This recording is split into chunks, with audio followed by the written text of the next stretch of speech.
سے پہلے شاگردوں کے ساتھ جو باتیں کی ان میں سے پہلی بات میں نے بتائی کہ اس نے کہا خبردار کوئی تم کو گمراہ نہ کر دے۔ تو اس کے بعد دوسری نشانی جو یسوع مسیح نے ان کے ساتھ بتائی، ان کے پھلوں سے تم ان کو پہچان لو۔ پہچان بڑا ضروری ہے۔ کئی دفعہ اسٹیشن پر جو ٹرین آپ انتظار کر رہے ہیں وہ آ چکی ہے، وہ نکل بھی گئی، ٹکٹ آپ کے ہاتھ میں ہے، ٹرین نکل گئی، وہاں پہ بڑی لائنیں ہیں، بڑے سیکشن ہیں، آپ کو سمجھ نہیں لگی میری ٹرین نکل گئی، اب آپ کا ٹکٹ بھی خطرے میں پڑ گیا۔ بڑا ضروری ہے یسوع مسیح کی آمد کے بارے میں پوری طرح سے آگاہ ہو، تاکہ جب یسوع مسیح کی آمد ہو تو اس کے لیے آپ پوری طرح سے تیار ہو۔ متی 7 باب کی بات جو میں نے شروع کی، ان کے پھلوں سے تم ان کو پہچان لو گے۔ ان کے کام، ان کے رویے، ان کی عادتیں، ان کی تعلیم، ان کی زندگی کا معیار، زندگی کا کردار۔ کئی دفعہ میں نے سنا خادم تو بڑا اچھا ہے، کلام بڑا زبردست سناتا ہے، بڑے جوش کے ساتھ کلام سناتا ہے، اور اس کی زندگی میں کچھ کمزوریاں ہیں جس کی وجہ سے اس کی خدمت بابرکت نہیں۔ غور سے سنیں، اگر بھینس بیمار ہو اور اس کا دودھ پیا جائے تو دودھ پینے والے کیا ہو جائیں گے؟ کیا ہو جائیں گے؟ وہ بھی بیمار ہو جائیں گے۔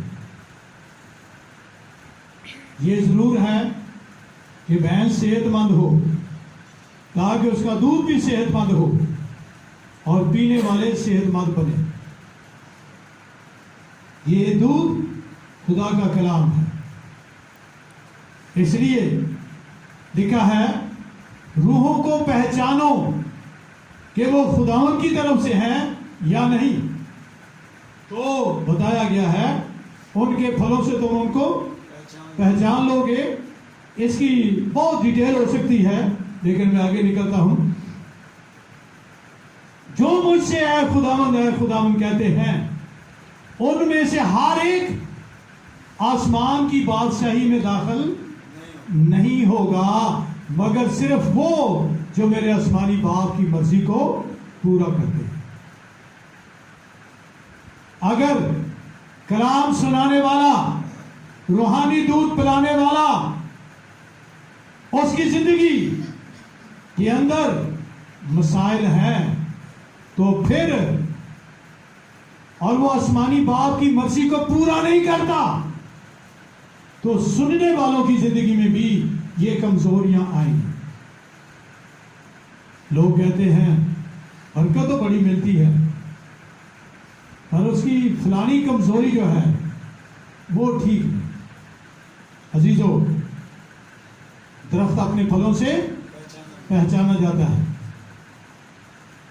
چوتھی بات، جھوٹی نبوتیں۔ وہ کہیں گے اے یسوع ہم نے تیرے نام سے نبوتیں کی، اور کلام میں لکھا ہے جو نبی نبوت کرتا ہے اور اس کی نبوت پوری نہیں ہوتی، تو اس کا مطلب کیا ہے؟ وہ نبی کیا ہے؟ جھوٹا نبی ہے۔ ہم نے تیرے نام سے بدروؤں کو نکالا، تیرے نام سے بدروؤں کو نکالا۔ میں نے سنا کراچی میں کسی بس میں ہری پگڑی والا بندہ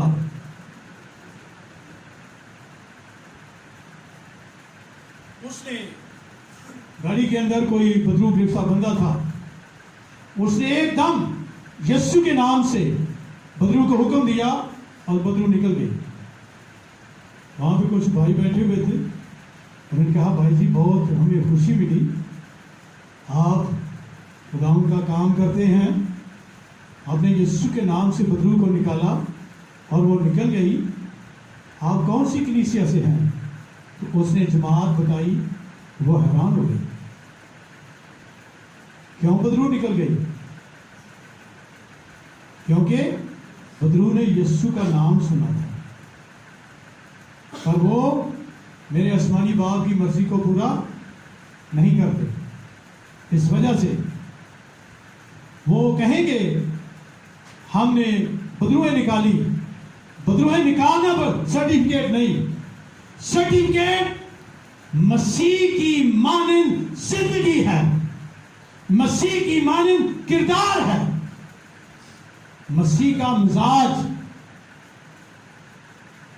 مسیح کی فتح زندگی کے اندر. آج یسوع کا مزاج, یسوع کی عادتیں کتنے لوگوں میں ہیں؟ یسوع مسیح ان سے کہے گا میری کبھی تم سے واقفیت نہ تھی.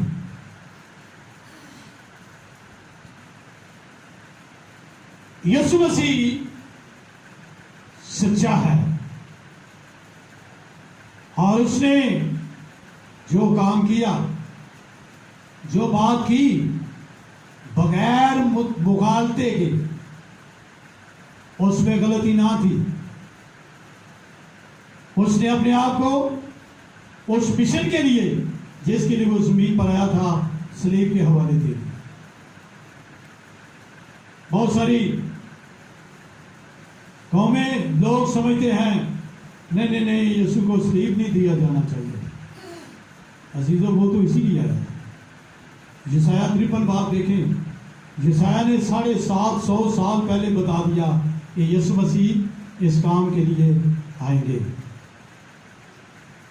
یسوع مسیح نے کہا تم لڑائیاں اور لڑائیوں کی افواہ سنو, لڑائیاں اور لڑائیوں کی افواہ سنو گے. آج اس موقع پر ترکی اور لیبیا کی جنگ چل رہی ہے. پچھلے چند دنوں میں نے سنا کہ لیبیا نے ترکی کے 6 جہاز مار گرائے. اس وقت چائنا اور انڈیا کے بارڈر پہ جنگ ہو رہی ہے. کبھی کبھی انڈیا پاکستان کے بارڈر پر وہاں پر وہ اپنی سٹرائک کرتا ہے, ایکشن کرتا ہے, اور ان کی فوج ہماری فوج پر, اور پھر جواباً ہماری فوج ان کو جواب دیتی ہے. یہ جنگ کی کیفیت ہے. کل میں نے سنا دوسرا ڈرون پاکستان نے انڈیا کا گرا لیا, کیونکہ وہ 500 میٹر پاکستان کی حدود کے اندر چلا گیا. تو یہ دنیا کے اندر جنگ کی کیفیت ہے. اور یسوع مسیح نے کہا تم لڑائیاں اور لڑائیوں کی افواہ سنو گے. پچھلے مہینوں کے اندر امریکہ اور ایران کے اندر ٹھن گئی, اور وہ ساری دنیا کے جو دانشور ہیں وہ خوف میں پکڑے گئے. یار یہ تو اگر جنگ آگے بڑھی تو عالمگیر جنگ لگ جائے. تو اس وقت جس دور میں سے ہم گزر رہے ہیں یہ یسوع مسیح کی آمد کے تعلق سے بڑا اہم دور ہے, اور یہ نشانیاں ہیں جو یسوع مسیح نے اپنی آمد سے پہلے بتائی. افغانستان اور طالبان میں وہاں پہ جنگ چل رہی ہے. اس طرح سے لکھا ہے لڑائیوں اور لڑائیوں کی افواہ. پھر لوگ کلیسیا سے عداوت رکھیں گے. یسوع مسیح کے نام کے سبب سے لوگ تمہیں برا جان کر نام مٹا دیں. ابھی ایڈر صاحب بتا رہے تھے اور بھائی ریاض نے بھی بتایا, وہ سینٹرل ہاسپٹل میں کام کرتے ہیں. جب مصیبت کی باری آتی ہے, کورونا کے مریضوں کو سنبھالنے کی باری آتی ہے, کورونا کے مریضوں کو لپیٹنے کی باری آتی ہے, تو کرسچن تم جاؤ. ہولی فیملی بھی وہ جو دوسرا سٹاف ہے وہ نہیں جاتے, کرسچنوں تم جاؤ مسیح کے نام کے سبب سے بہانہ بناتے ہیں تمہارا خداوند تمہیں بچا لے گا. اس کا دوسرا مطلب کیا ہے؟ یہ خوفناک بات ہے. تو یسوع مسیح کی آمد قریب ہے. اسی حصے میں جو حصہ ہم پڑھ رہے ہیں آگے دیکھیے بہت ساری باتیں اور بھی ہیں لیکن ذرا چلیں. یہ 32 آیت ہے 24 باب. اگر آپ کے پاس بائبل کھلی ہے تو ذرا دیکھ لیں. میں پڑھتا ہوں. اب انجیر کے درخت سے ایک تمثیل سیکھو. جو ہی ڈالی نرم ہوتی ہے اور پتے نکلتے ہیں تم جان لیتے ہو کہ گرمی نزدیک ہے. اسی طرح جب تم ان سب باتوں کو دیکھو تو جان لو کہ وہ نزدیک ہے بلکہ دروازہ پر ہے. انجیر کے درخت سے سیکھو. انجیر کا درخت اسرائیل کو کہا گیا ہے. یسایہ 5 باب میں ایک پاکستان کا ذکر ہے. وہ اسرائیل کو ظاہر کرتا ہے, یہودا کے قبیلہ کو ظاہر کرتا ہے, اور انجیر یہ اسرائیل کی قوم, اسرائیل کی جماعت کو ظاہر کرتا ہے. انجیر کے درخت سے تمثیل سیکھو. عزیزو 1948 میں اسرائیل کا ملک اقوام متحدہ سے منظور ہو گیا, اور یہ جنرل ایلن تھے, جنرل ایلن ڈی, اس نے اسرائیل کے ملک پر قبضہ کر لیا. اس کی ڈیٹیل یہ ہے, جنرل ایلن دوسری جنگ عظیم کے نام پر یہ جنرل تھے. انہوں نے اس جنگ میں بڑی فتح حاصل کی, اور ملکہ برطانیہ نے پوچھا جنرل آپ نے بہت کچھ کیا ہے, میں آپ کے لیے کیا کروں. قصہ مختصر, اس نے کہا مجھے میرا ملک چاہیے. ہمارے باپ دادا کو جو ملک ہمارے خدا نے دیا مجھے وہ چاہیے. جنرل ایلن نے اس وقت کی ساری اسرائیلی قوم سے ساری دنیا میں بکھری ہوئی تھی, فنڈ اکٹھا کیا, پیسہ جمع کیا, اور وہ پیسہ سرکاری خزانے میں برطانیہ میں جمع کروایا, اور برطانیہ تاج نے ان کو حکم دے دیا جاؤ وہ ملک تمہارا ہے. یونائٹڈ نیشن نے اس بات کو پاس کر دیا, اور یہ ملک اسرائیل میں, اسرائیل کا ملک ایک قوم کے طور پر, انجیر کے درخت کے طور پر وہاں پہ پلانٹ کیا گیا. اس کی بیان کرتی ہے 1800 سال سے اسرائیل کے ملک میں بڑی جنگ و جدل ہوئی, بڑی لڑائیاں ہوئی, اور اس ملک کے اندر کسی جگہ پر انجیر کا کوئی پودا نہیں تھا. 1948 سے اسرائیل کو انجیر کے پودے کے طور پر وہاں پہ پلانٹ کیا گیا. 1948 میں یہ نسل شروع ہوئی. اس نسل کا ٹائم کیا ہے؟ اس ٹائم کو دیکھنے کے لیے ہمیں جانا پڑے گا پیدائش اس کا 15 باب 12 سے 21. ابراہیم نے 3 سال کے جانوروں کو ذبح کیا, ان کے بیچ میں سے خون میں سے گزرا. خدا نے اس کے ساتھ عہد کیا میں تیری نسل کو برکت دوں گا. شام ہو گئی, شکاری پرندے جو قربانی کو ناپاک کرنے کے لیے کوشش کر رہے تھے, ابراہیم ہنکاتا رہا. اندھیرا ہوگا, پرندے بیٹھ گئے, اور ابراہیم بھی نیند میں چلا گیا. خدا نے اس کے ساتھ بات کی, کیا میں جو کرنے کو ہوں اپنے بندہ ابراہیم سے منع رکھوں؟ خدا نے اس پر ظاہر کیا تیری نسل ایک ایسے ملک میں جو ان کا نہیں, پردیسی اور غلام ہوں گے. میں چوتھی نسل میں ان کو اس ملک میں سے نکال لاؤں گا. یہ چوتھی نسل تک کتنا پیریڈ گزرا مصر میں اسرائیل کو. اگر آپ بائبل پڑھتے ہیں آپ کو پتا ہوگا 400 سال 430 برس کے بعد وہ ملک مصر میں سے نکالے گئے.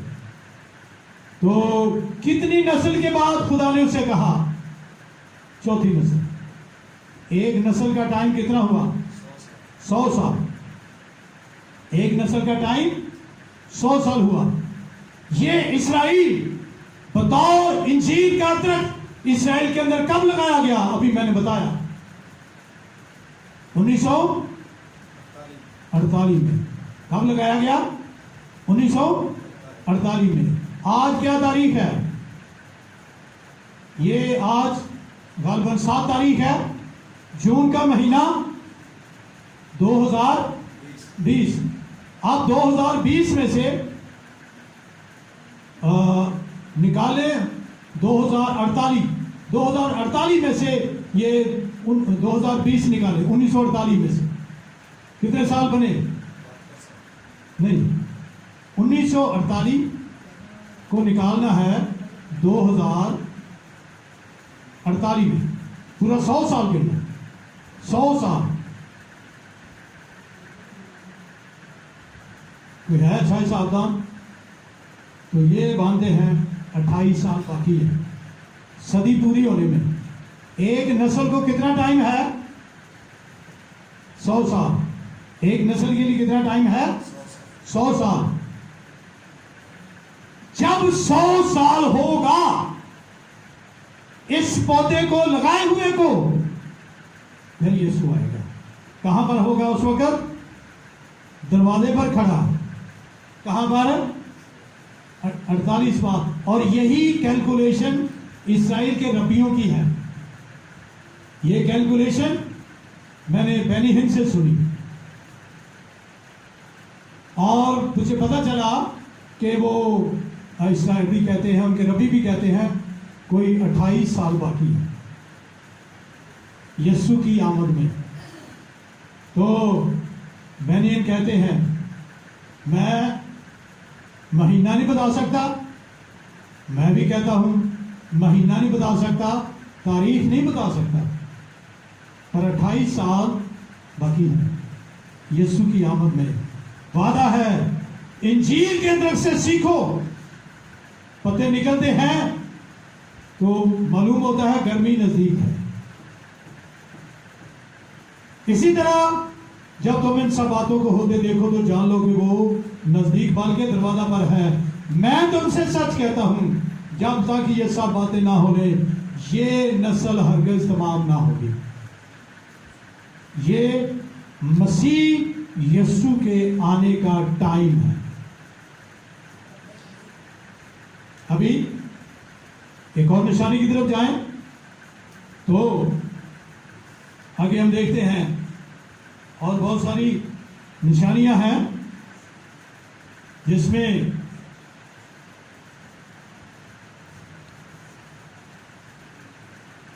جس طرح طوفان سے پہلے کے دنوں میں لوگ کھاتے پیتے بیاہ شادی کرتے تھے اس دن تک کہ نوح کشتی میں داخل ہوا جب تک طوفان آ کر سب کو بہا نہ دے گیا ان کو خبر نہ ہوئی.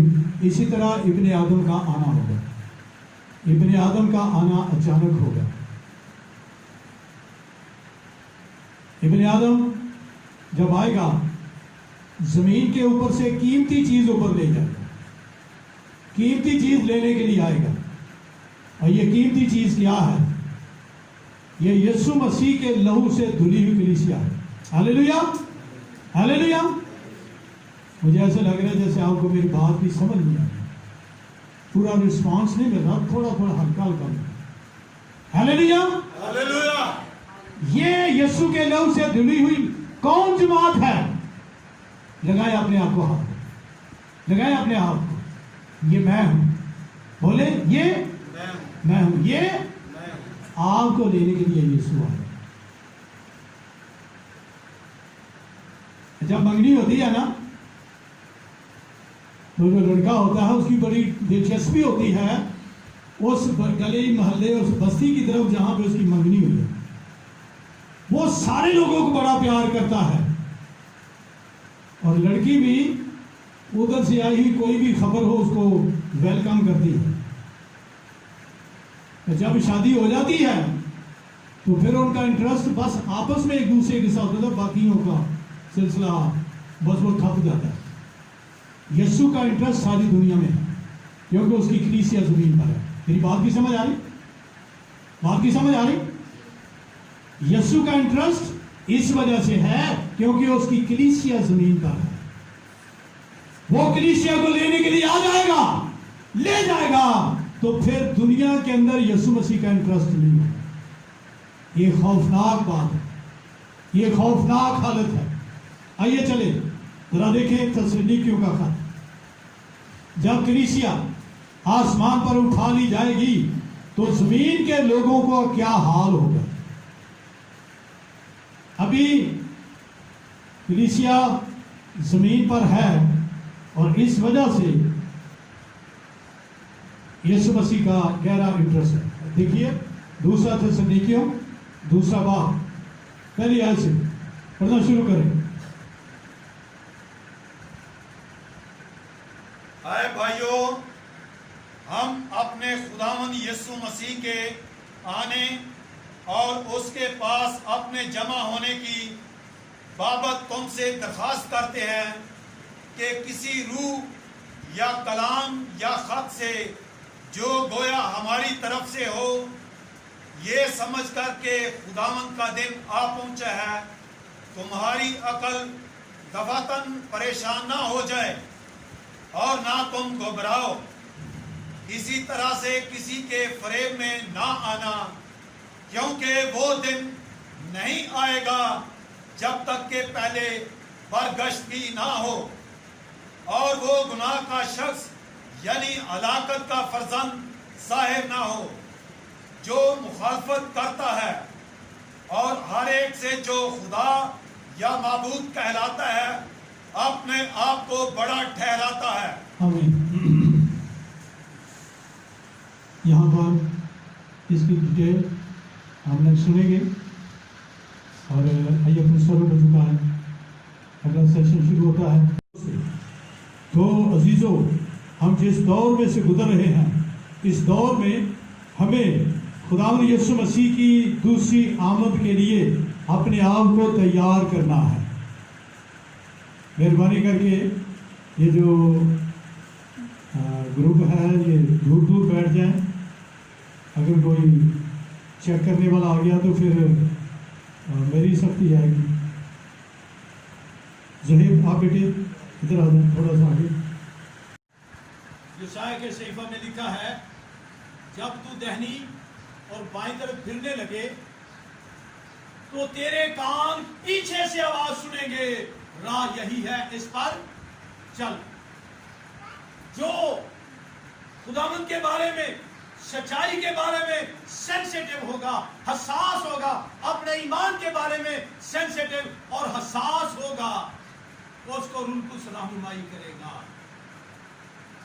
جو روح القدس کے بارے میں ڈیڈ ہو چکا ہے، جو روحانی طور پر مردہ ہو چکا ہے، جس کی سکرین خراب ہو گئی ہے، جس کی تار خداوند کے ساتھ ٹوٹ چکی ہے گناہ کے باعث سے، خداوند اس کے ساتھ کلام نہیں کرے، خداوند اس کے ساتھ کلام نہیں کرے۔ جب میں نے خداوند یسوع مسیح کے حکم کے مطابق ایف جی اے کو ریزائن کیا، 6 مہینے تک میں اور میرے بچے ہم دعا میں ٹھہرے رہے، خدا نے کلام کیا، اور ہم نے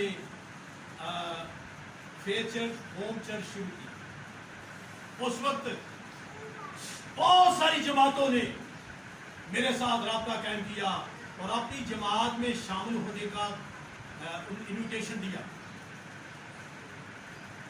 لیکن میں نے ہمیشہ ان سے یہ کہا، میں نہیں جانتا خدا کی کیا مرضی ہے، لیکن میں یہ جانتا ہوں کہ خدا بولنے والا ہے، خدا میرے ساتھ کلام کرتا ہے، میں خدا کی آواز میں شہر میں آیا ہوں، میں نے خداوند کی آواز پر FGA کو ریزائن کیا ہے. اب جب خداوند جو کچھ کہے گا وہ میں کروں گا. اور خدا مجھے بتا دیتا کہ بیٹا اعتماد کے ساتھ نہیں ہے، یہ غلط تعلیم کے حامل ہے. اگر میری روح حساس نہ ہوتی، میری سکرین کلیئر نہ ہوتی، تو میں کسی غلط تعلیم کا مشتری ہوتا. روح القدس نے مجھے کہا نہیں بیٹا یہ راہ نہیں، کیونکہ لکھا ہے جب تو دائنے اور بائیں طرف مڑنے لگے تو تیرے کان پیچھے سے آواز سنیں گے، راہ یہی ہے، اس پر چل. اور خدا ان کی تعریف ہو. ایک وقت آیا 4-5 بھائی ہم بیٹھے، اس وقت ہم کلیسیا 4-5 بھائیوں کی، اور ہمارا سوچ یہ تھی کہ ہم نام رکھیں، اور فیتھ چرچ کا نام سامنے آیا تو سب نے کہا یہ ٹھیک ہے. عزیزو گمراہ ہونے سے بچے رہیں، خبردار کوئی تم کو گمراہ نہ کر دے. اور پھر یسوع مسیح نے کہا متی 7 باب میں بھی 15 سے 23 تک، جھوٹے نبیوں سے خبردار رہو، جھوٹے نبیوں سے خبردار رہو. کل میں موبائل پہ ایک آن لائن میسج سن رہا تھا افریقہ سے، پاسٹر ایلف لکاؤٹ سے. اس کی جماعت میں ایک آدمی آیا جس سے یہاں پہ پریسٹ کارنر لگایا ہوا، کھڑا ہو گیا، وہ آ کے بیٹھا ہوا عبادت میں. لکاؤ اس کے پاس آیا، اس نے کہا مسٹر یو اسٹینڈ اپ، بلکہ اس نے لگایا ہوا تھا کالر، اس نے کہا پاسٹر یو اسٹینڈ اپ، اور پاسٹر کھڑا ہو گیا. اس خادم نے اس کے ساتھ بات کرنی شروع کی. روح القدس نے، خدا کے پیارے پاک روح نے اس کا سارا خلاصہ کھول کر اپنے خادم کے سامنے رکھ دیا. وہ کہتا ہے میں پاسٹر اسٹیو ہوں. اس نے کہا you are not pastor Steve, آپ کا نام یہ ہے، آپ کی تاریخ پیدائش یہ ہے، آپ کی بیوی کا نام یہ ہے، آپ کی بیوی کی تاریخ پیدائش یہ ہے، آپ کے اتنے بچے ہیں. اور وہ بندہ حیران ہو گیا. اس سے آگے بڑھ کے اس کے یہاں سے گلے سے وہ کالر نکال دیا. You are not priest, you are cheater. وہ پاک روح آپ کی رہنمائی کرے گا، وہ پاک روح آپ کو دیا گیا ہے، مددگار کے طور پر دیا گیا ہے. وہ آپ پر ظاہر کرے گا کہ صحیح راہ کیا ہے. اور یسوع مسیح نے کہا راہ، حق اور زندگی میں. پیارے بچوں، یہاں پر آگاہی ہے گمراہ نہ ہو جانا. جھوٹے نبیوں سے خبردار رہو. جھوٹے نبیوں کو کیسے پہچانو گے؟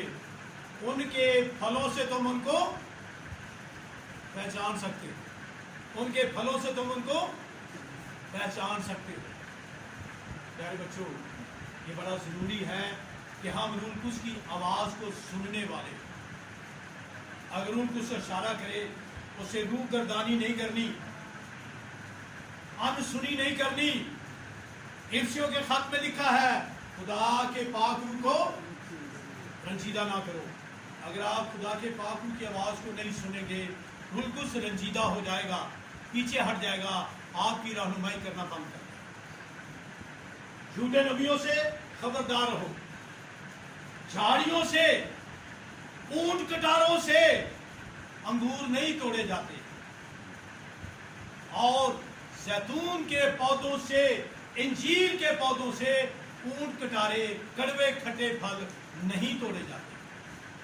ان کے پھلوں سے، ان کے کاموں سے تم ان کو پہچان لو. یہ میسج لمبا ہے اور یہ میسج چالو رہے گا.